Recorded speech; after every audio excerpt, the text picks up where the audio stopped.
Hoje, provavelmente, nós vamos frustrar muitas pessoas.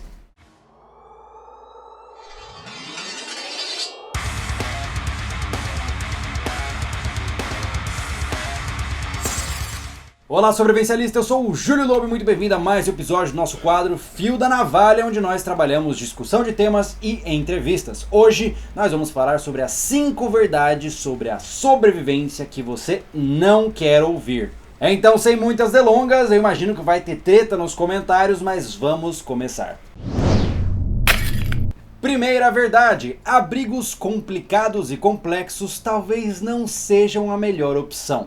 Apesar de hoje você ver uma grande ênfase em grandes mansões construídas com bambus e barro e semelhantes, essa não é a abordagem mais interessante para alguém que está em uma situação de sobrevivência. Vale lembrar que existe uma grande diferença entre práticas mateiras e sobrevivência. Sobrevivência é sobreviver, é se manter vivo, e para isso você não pode ficar pensando em construir um castelo em vez de simplesmente se deitar numa cobertura simplista. A sobrevivência é uma luta para conservar calorias. É matemática. Quanto mais energia você gastar, menores as chances de você viver. Então, nada adianta construir um abrigo supersônico se você está perdido na mata. Você precisa construir o mínimo possível para levantar, seguir em frente e buscar resgate. Logo, cuidado quando você pensar em preparações para a selva para não almejar construir uma cama do mato. Não, pense em um abrigo de detritos, uma coisa simples que não vai dar trabalho. Número 2. As chances de estar perdido só com uma faca são praticamente zero. Apesar do Discovery Channel e esses canais adorarem esse tipo de histórias de eu estou só com uma faca perdido no mato, isso só acontece na televisão. Se você vai para o mato e se perde, geralmente ou você não tem nada em mãos ou você tem alguns equipamentos. Talvez você tenha saído de uma trilha e se perdeu, mas nisso você vai estar aí com pelo menos uma mochila e algumas coisas. Ou, por exemplo, se você é um caseiro de fazenda, você vai estar com um facão, com uma garrafa d'água, com vários outros elementos. Então dificilmente você vai se ver numa situação onde só está com uma faca. Sim, é uma forma legal de testar os seus conhecimentos primitivistas, ter que improvisar com tudo isso, mas sejamos honestos, do ponto de vista realista, isso não acontece. Então, toma cuidado, o tempo todo a gente recebe comentários aqui, vai pro mato só com uma faca. Gente, aqui nós ensinamos sobrevivência realista, não de mentirinha. Então, por conta disso que a gente nunca fez isso. Talvez um dia eu faça só para testar conhecimentos, mas isso não é aplicado na realidade. Número 3. O primitivismo não é uma prioridade. Se você não sabe o que é primitivismo, é a habilidade de construir coisas como, por exemplo, fazer uma colher de bambu, ou fazer, por exemplo, uma armadilha altamente rebuscada, ou mais, o exemplo mais clássico, fazer fogo primitivo ali raspando os pauzinhos com um boldril ou coisa do gênero. Apesar disso ser bem interessante, e sim, vale a pena conhecer essas técnicas, se nós estamos falando de sobrevivência, de novo, sobreviver, nós temos que pensar no mais prático. E se eu posso ir para o mato carregando 5 litros de gasolina e um isqueiro, eu vou levar isso para acender minha fogueira mais rápido. Eu não vou ficar priorizando técnicas primitivas se eu tenho acesso à tecnologia. De novo, se você quer praticar coisas mateiras, ótimo, legal. Mas se você é um preparador, um sobrevivencialista, essa não pode ser a sua prioridade. Então, se você precisa focar em alguma habilidade para você adquirir agora, adquira a habilidade de preparação antes de pensar em primitivismo. Próximo ponto: histórias de sobrevivência não devem ser glorificadas.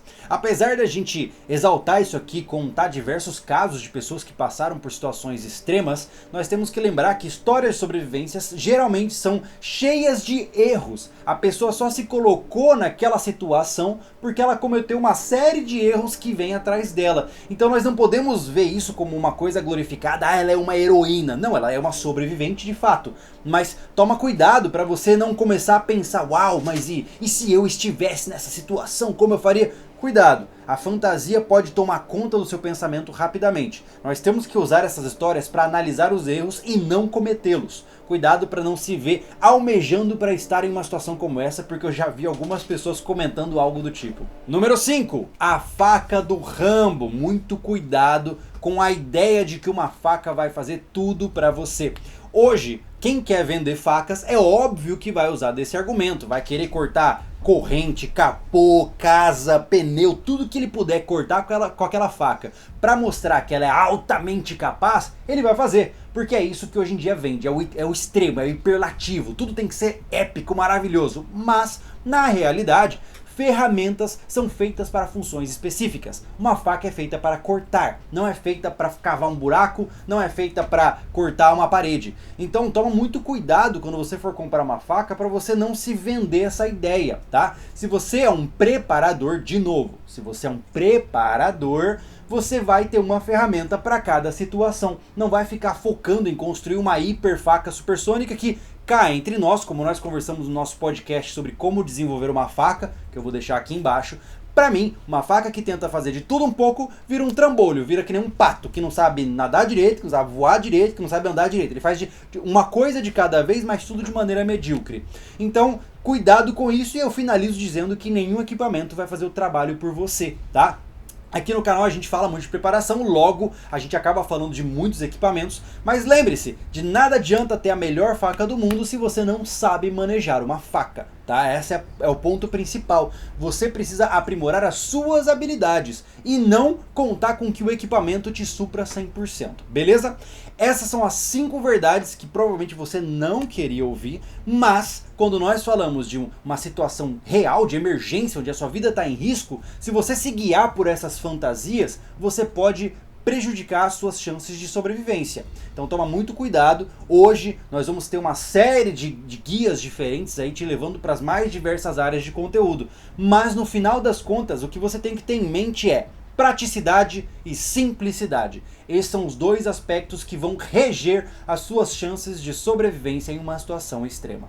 Beleza? Se eu esqueci alguma coisa, adoraria. Você conhece outra verdade que não foi colocada aqui nesse vídeo? Coloca aqui embaixo nos comentários, vamos conversar sobre isso também. Tá na hora de quebrar fantasias, gente. Fantasias são perigosas, porque se elas forem aplicadas na realidade, vai dar problemas por aqui. Eu sou o Júlio Lobo e esteja preparado.